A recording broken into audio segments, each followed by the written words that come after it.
In this video, we'll explore everything you need to know about applying for a U.S. passport, particularly when dealing with immigration concerns. Let's dive right in. Let's take a look at what we'll cover in this video. First, we'll go through the passport application process.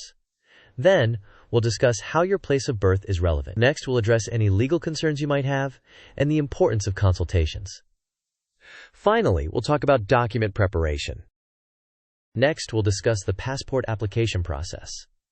We'll highlight important aspects and points of concern you might have, especially if your family includes immigrant members.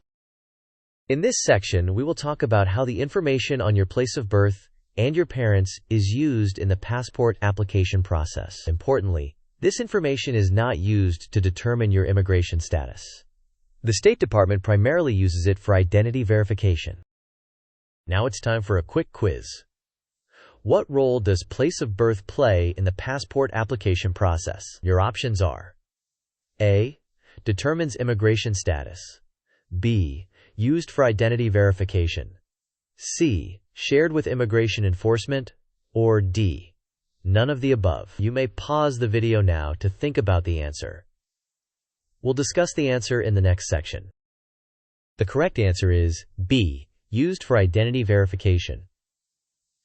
The place of birth information is primarily used to verify your identity, and it's not shared with immigration enforcement.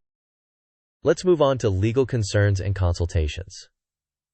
First, ensure all documentation is accurate. If there are any concerns about legal status, it's wise to consult an immigration lawyer.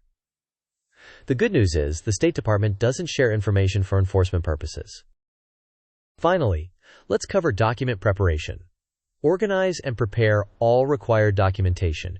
Remember to keep copies of everything, and for any specific concerns, consult an immigration lawyer. In summary, applying for a U.S. passport is a standard process. Your place of birth information is not used to check immigration status. Consult legal experts if needed, and make sure all your documentation is accurate. Thanks for watching. Please like, subscribe, and share your thoughts in the comments below. We'd love to hear from you.